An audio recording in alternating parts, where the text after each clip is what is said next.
celtas, un pueblo de origen celta que se asentó en esta zona de la península ibérica y fundaron aquí un asentamiento fortificado. El arqueólogo que aquí excavó lo identifica con una iglesia medieval. Podemos comparar con el área intramuros de Ávila, una Ávila medieval. Nos encontramos también con restos de teja romana. Y aquí se ven restos de agujeros que intentaron hacerle para meterle más barrenos, para dinamitarla. La cantidad de trabajo que se necesitaba para extraer y construir este tipo de edificios. Pues ahí se esculpió pues hará unos 2500 años. Estamos hablando de la segunda edad del hierro. E Irueña sería un enclave muy importante en todo este mundo prerromano y sobre todo con el mundo romano.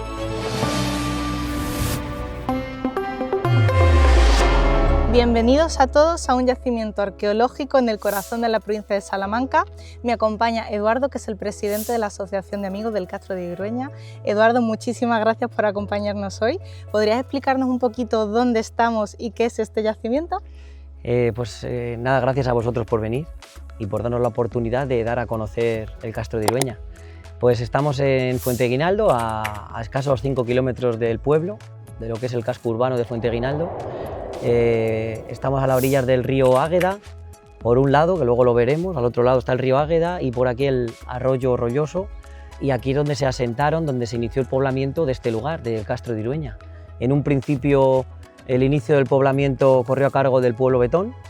Los betones pues son celtas, un pueblo de origen celta que se asentó en esta zona de la península ibérica, en esta zona del oeste, y fundaron aquí pues, un asentamiento fortificado, que es lo que conocemos como castro. Posteriormente se romanizó, cuando llegan los romanos, a finales del siglo II a.C., durante el siglo I, se romaniza y se convierte en una ciudad de cierta importancia, hasta el punto de adquirir la categoría de municipio en el siglo I con el edicto de Vespasiano, o sea que bueno, pues adquiere una importancia bastante destacable en ese siglo I después de Cristo. Pues vamos a descubrirlo, ¿no?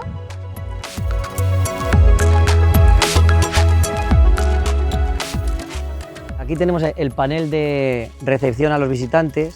Se plantean dos posibles rutas, una que iría alrededor de lo que es la muralla, otra un poquito más corta. Nosotros estamos en este lugar de aquí, hemos subido desde el parking y normalmente siempre comenzamos yendo hacia la parte donde desemboca el Rolloso en el Águeda, y desde ahí seguimos un recorrido por la muralla para terminar en la yegua y ya venir por este otro lado frente al arroyo Rolloso y de acabar de nuevo en el parque.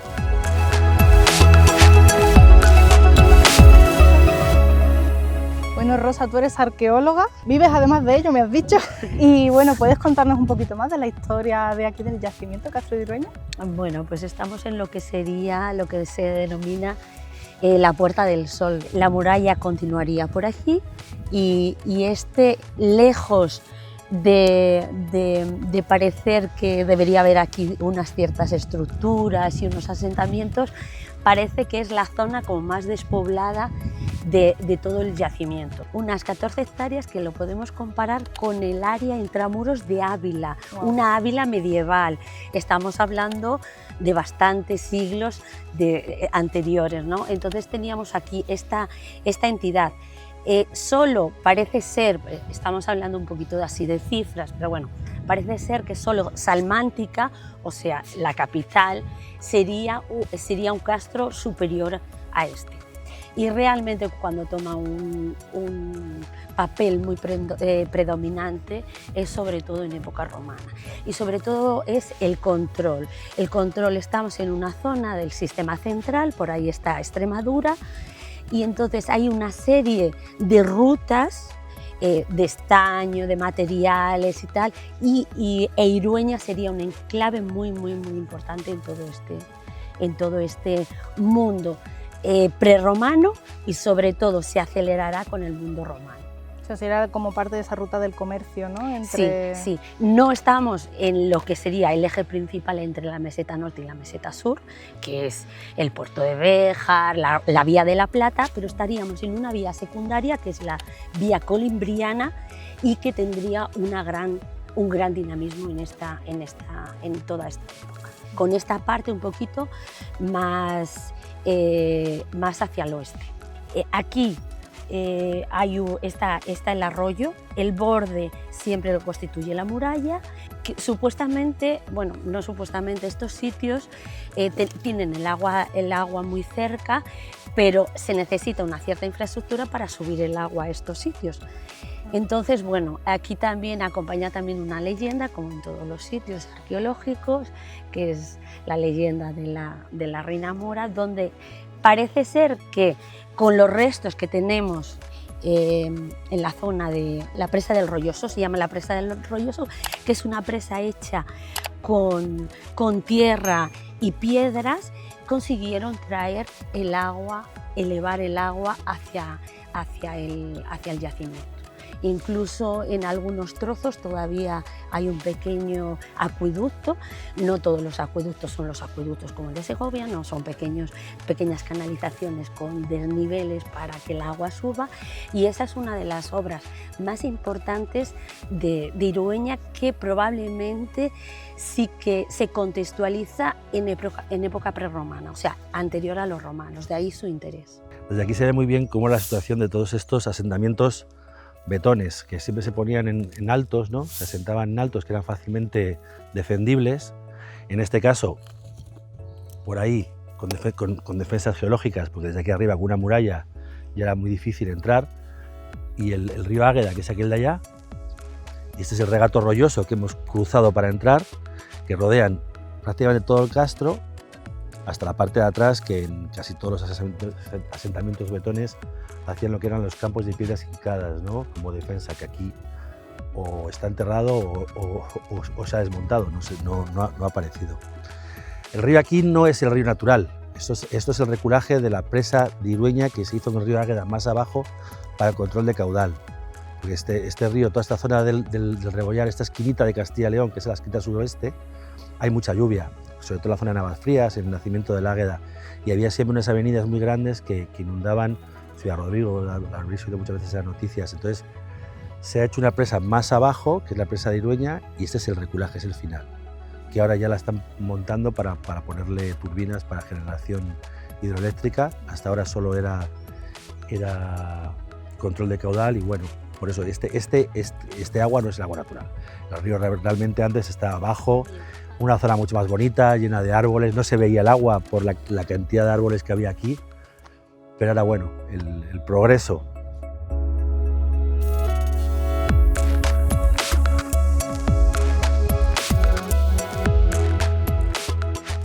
Bueno, Eduardo, hemos llegado a un sitio muy señalado en la visita a Castro de Irueña, ¿no? ¿Qué es lo que vemos aquí? ¿Qué tenemos? Pues sí, aquí lo que vemos ya es el inicio, digamos, dentro del poblamiento del Castro, que como ha dicho Rosa es de grandes dimensiones, es muy grande. Ya hablamos de un asentamiento complejo, donde había zonas dentro de las murallas que se utilizarían pues, de vivienda para vivir la población y demás, y otras donde no encontramos ningún tipo de restos de estructuras, que seguramente pues, se utilizarían para guardar ganado dentro de las murallas, zonas de mercado de animales. Hay que destacar que los betones eran un pueblo eminentemente ganadero. Y a partir de aquí, de esta zona, pues ya empezamos a ver restos de edificaciones, de estructuras. Aquí tenemos, por ejemplo, pues un montón de piedras de pizarra, que es la piedra local, la piedra básica con la que se construían por los diferentes edificios, y nos encontramos con una de las zonas que excavó Domingo Sánchez en los años 30. Hay que advertir que el Castro de Irueña pues, estuvo abandonado, no se estudió hasta ese momento, hasta los años 30 del siglo XX, cuando un vecino de aquí de Fuenteguinaldo, bueno, pues un investigador muy destacado, fue discípulo de Ramón y Cajal, pues decidió intervenir aquí, iniciar las campañas arqueológicas para conocer qué es lo que guardaba Irueña. Es el primero que aquí excavó con los métodos y los medios de la época, y es el que pues, sacó a la luz muchos de estos restos. Esta zona él la denomina los casetones, por la cantidad de restos que ven aquí pues, de piedra, pues todos ellos son derrumbes, y nos encontramos también con restos, por ejemplo, de tégula, de teja romana, que hay por aquí dispersos. O sea que esto nos indica pues, que ahí llegamos ya a la zona, digamos, de habitación, zona donde se construyen grandes viviendas y edificios ya públicos en época romana de mucha importancia, edificios monumentales que vamos a ver un poquito más adelante. Aquí aparecen dos fotos en los años 30, pues aparecen dos fotos de la época. Estos restos que vemos aquí es donde trabajó él, es uno de los lugares que llamaba el Palacio, por los restos monumentales que aparecieron. Se asocia pues, a un edificio público de mucha entidad de época romana.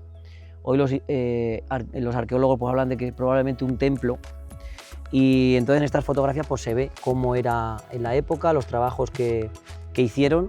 Bueno, pues Irueña siempre fue una finca privada, entonces pues todo esto quedó abandonado. Bueno, de aquí se llevaron muchísimas piedras, como es lógico, todos los pueblos de alrededor, muchos pueblos de la comarca, pues hay piedras procedentes de Irueña para hacer en estos pueblos nuevas construcciones. Y entonces esto quedó muy abandonado, ha sufrido mucho expolio, y en el siglo XXI, ya a principios de siglo, en el marco de las obras de la presa, estamos diciendo que hay río abajo, a unos kilómetros, pues todo esto se expropió y pasó a manos públicas, pasó a la Confederación Hidrográfica del Duero. Y desde hace poquitos años, pues yo creo que fue en torno a 2018, el Ayuntamiento de Fuenteguinaldo pues finalmente consiguió ser el titular de Irueña. Entonces hoy pues es ya público, propiedad del Ayuntamiento de Fuenteguinaldo. Y entonces desde entonces, desde que pasa a manos públicas, pues es cuando la Junta de Castilla y León empieza a invertir aquí, se hace un estudio, un proyecto para empezar a intervenir y desde entonces pues han hecho pues sucesivos trabajos, no muy ambiciosos, pequeñas partidas, pero bueno, poco a poco pues se ha ido trabajando, se ha ido conociendo más, pero vamos que queda muchísimo por descubrir y por conocer. También ha sido aquí una campaña arqueológica para limpiar todo este entorno, que como se ve pues es una estructura que se puede seguir por estos muros que continúan en pie. El arqueólogo que aquí excavó, Manuel Carlos Jiménez, pues la identifica con una iglesia medieval que estaría construida sobre un templo anterior, seguramente un templo de época romana, cuando hablábamos antes de que Irueña pues adquiere esa importancia, sobre todo a partir del siglo I, que se convierte pues en una ciudad de cierta relevancia. Aquí se ven pues basas de columnas, se ven otros restos que nos indican pues que aquí habría edificios monumentales, claro. Simplemente por ver el diámetro de las columnas, el tamaño de los tambores, de la basa, pues se adivina pues un edificio muy grande, que luego pues mucho de ese material sería reaprovechado para construir ya en época medieval una iglesia, y asociada a esa iglesia, lo que os comentaba Chema, la necrópolis, los enterramientos, que vemos ahí tumbas a ese lado, ahí estas estarían dentro de lo que era la iglesia. Vale. Y luego pues en esa excavación que hemos visto ahí en la foto que se realizó hace unos años, sí. esa tumba de ahí pues también correspondería a esa misma época, ya de época pleno medieval seguramente, cuando pues esto ya Irueña pues reaprovecha, pues ya una pequeña comunidad que aquí viviría, pero que ya bueno pues ya hablamos de un poblamiento, pues ya un asentamiento pues de mucha menor importancia.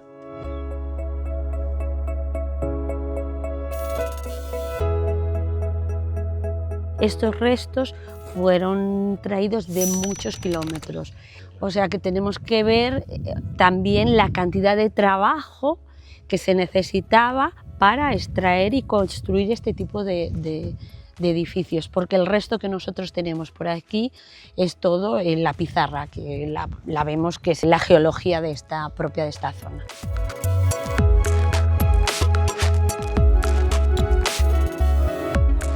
Estamos ante la pieza más particular, más original del Castro de Irueña.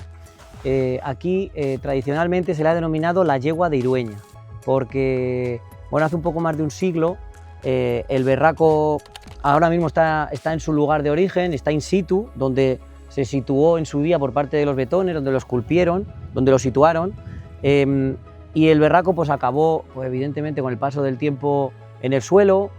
Aquí unos vecinos, pues, con una de estas leyendas que corren, corrió el rumor de que quizá dentro había un tesoro, entonces lo barrenaron, saltó por los aires en varias piezas, y entonces cuando estaba la pieza mayor así en el suelo, parecía esta parte de aquí unas crines y se identificó con un caballo, con una yegua, y por eso lo conocemos con el nombre de yegua de Irueña.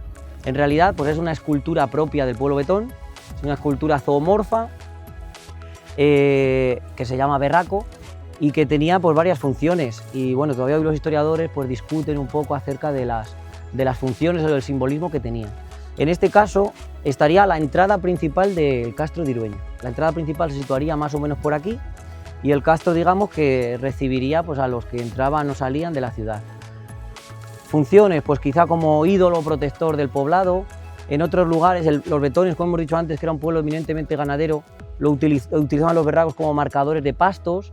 Los berracos podían ser, pues eso, forma de animal, podían ser toros, bóvidos normalmente, cerdos, jabalíes, Entonces nunca caballos o yeguas, por eso descartamos pues, que sea una yegua, ¿no? Aquí se pueden apreciar esta parte de abajo. Esta yegua hasta que la rehabilitaron, que estaba por la peana, que es la parte de abajo, que estaba fracturada por aquí. Y aquí se ven restos de agujeros que intentaron hacerle para meterle más barrenos, para dinamitarla. Lo que pasa es que aquí ya se cortaron y ya no siguieron dinamitándola. Pero el primer barreno se lo metieron aquí arriba, en la parte de abajo que estaba tumbada en el suelo. O sea, la fractura de peana con la parte de arriba es una fractura inicial que se perdería en los tiempos. Le pusieron aquí un barreno y la dinamitaron. Por eso esta parte de aquí es pegamento. Esto es lo que la rehabilitaron, la recompusieron en 2014. Sí, 16, por ahí, bueno, sí. Pues, y la montaron de nuevo, pero esta estaba siempre por aquí, tirada por el suelo, esparcida, y de hecho era difícil de encontrar. Yo me acuerdo de venir muchas veces aquí al Castro y no encontrarla, porque todo estaba lleno de zarzas, pero 2 metros de altura de zarzas, incluso irte sin verla. Y luego yo siempre pienso que se llama yegua porque esta parte de atrás es como los órganos sexuales femeninos. Claro, hoy se identifica más con un bóvido, por tanto, porque sería una hembra, una vaca sería, ¿no? Bueno, los berracos no solían tener este tamaño, lo que hace especial a la yegua de Irueña es su gran tamaño. Normalmente los berracos pues, son de un tamaño más reducido, de hecho aquí en el propio Castro de Irueña pues, se han encontrado restos de más berracos, y bueno, pero el único que in situ, donde se situaría en su momento, en su origen, pues es la yegua de Irueña, y lo que le confiere pues eso, mayor valor, digamos, ser más particular, pues es su gran tamaño. Está labrado en una pieza única de granito, que pesa pues, alrededor de 2 toneladas y que se construyó, digamos, pues, y se esculpió pues, hará unos 2500 años, hablamos de los siglos V, IV a.C. Se trajo de unas canteras pues, a kilómetros, lo cual también nos habla ya de una organización pues, muy compleja del pueblo betón, ¿no? Y una capacidad ya pues, para realizar este tipo de trabajo, ¿no? de transportar una piedra de 2 toneladas a lo largo de varios kilómetros, ¿no? Hasta aquí. El pueblo betón, que es el que construye este castro, este lugar fortificado, se asienta en esta zona de la península ibérica, en esta zona del oeste, más o menos entre los ríos Duero y Tajo, pues en torno al siglo V a.C., estamos hablando de la segunda edad del hierro, es decir, pues ya al final de la prehistoria, y es este tipo de sociedades que conocemos hoy gracias a los escritos que nos han dejado los romanos, sobre todo, los griegos, los romanos, que escriben sobre los pueblos que habitan en la península. Pues tenemos información gracias a la cultura grecolatina, digamos. Entonces los betones se caracterizaban por ser un pueblo eminentemente ganadero, eran de origen celta, y uno de sus vestigios más destacados que nos han dejado pues, aquí en este lugar de la provincia de Salamanca, al norte de Cáceres, provincia de Ávila, incluso de Toledo, pues son este tipo de esculturas, estos berracos.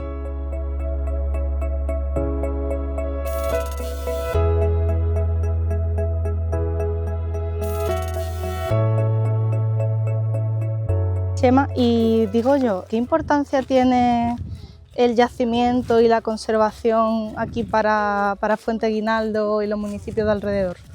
Pues yo creo que ahora de momento, pues primero, como has visto, que todavía no está visitable del todo, porque no es muy accesible, todavía falta mucho que hacer. Y luego, al haber sido terreno privado mucho tiempo, pues yo creo que es una zona que siempre estuvo muy olvidada por la población en general. Ahora últimamente quizá pues con las actividades que hacemos con la asociación, con el haber habilitado la yegua, que es un sitio mucho más vistoso, mucho más accesible. Antes tenías que tener una finca privada, claro. Ahora es un terreno público que puede venir cualquiera, pues quizá la gente está empezando a tomar conciencia y a venir más, pero es reciente, claro. Es reciente. Sí, la importancia también que comentábamos antes de involucrar a los jóvenes en los colegios, ¿no? Para ponerlo en valor, sentirse orgullosos y sobre todo cuidarlo. Claro. También hacéis visitas escolares, ¿no? Sí, con niños hacemos visitas, han venido bastantes colegios y de la comarca. Incluso algunas rutas de senderismo. Y rutas de senderismo también hemos hecho, gente que venía incluso desde Portugal, veníamos caminando hasta aquí, recorriendo varios así yacimientos. Y luego lo que hemos empezado a hacer últimamente es en Fuente Guinaldo una teatralización. Pues, ¿Y cómo son esas teatralizaciones? Pues mira, lo más bonito realmente es que son, bueno, hemos contratado a una empresa que se llama Ruta de los Malditos, que hacen teatralizaciones en Ciudad Rodrigo, que son, vamos, son un guionista, actor y una actriz, pero luego el resto de toda la gente son voluntarios del pueblo. Ellos han creado un guión, un poco con todas las ideas que queremos dar nosotros de las leyendas que hay sobre Irueña y sobre pues la voladura de la yegua, un retablo que hay en Fuente Aguinaldo de Lucas Mitata, que tiene cierta fama también, pues con Lucas Mitata, con la leyenda que contaba Rosa antes de la época de los moros, de la leyenda mora, de que llegaba agua hasta aquí para un príncipe árabe que quería conquistar a una princesa cristiana. Entonces se ha creado un argumento y se hace una totalización que en un principio teníamos pensado hacerla aquí, lo que pasa es que por la complicación del yacimiento no se puede, entonces al final lo hacemos en Fuente Aguinaldo, pero que no cabía más gente, o sea, un éxito brutal. Qué bien. Y gente de todo, bueno, también, y gente de toda la comarca, o sea, yo creo que eso también está dando mucha vida. Mucha vida y sobre todo que la gente sepa más de esto y antes no te encontrabas a nadie por aquí y ahora vienen los fines de semana y siempre hay un coche y gente por aquí paseando. Hombre, el paseo es muy agradable.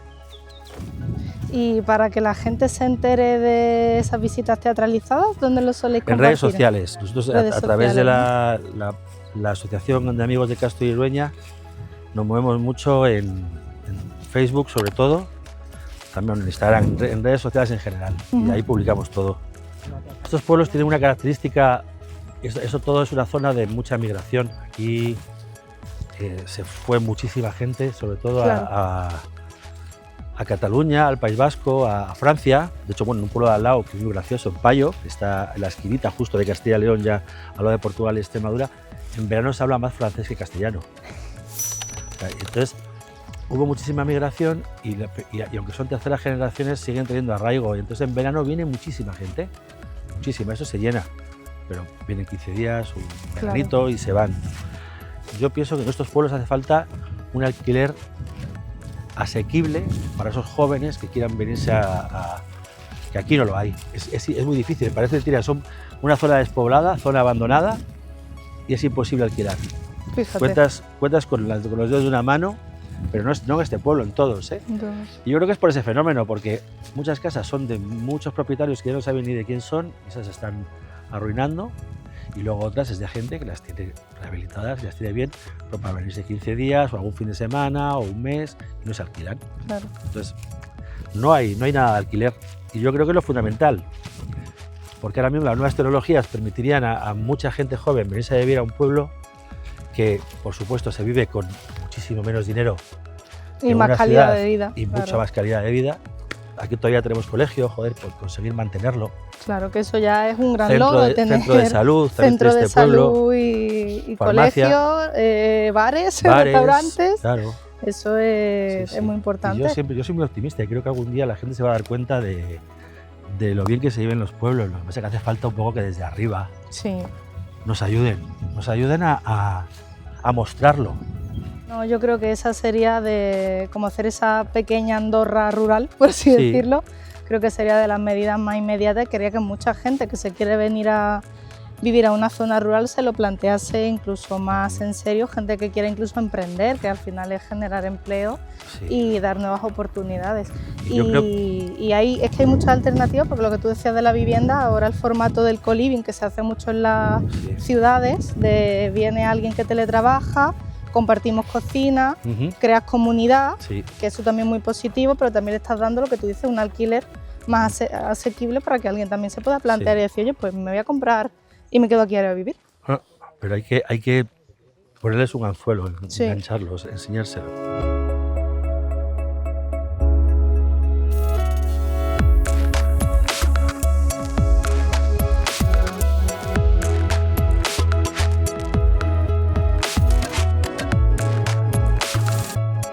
Bueno, Edu, y por último, ¿qué es lo que tenemos aquí que nos rodea?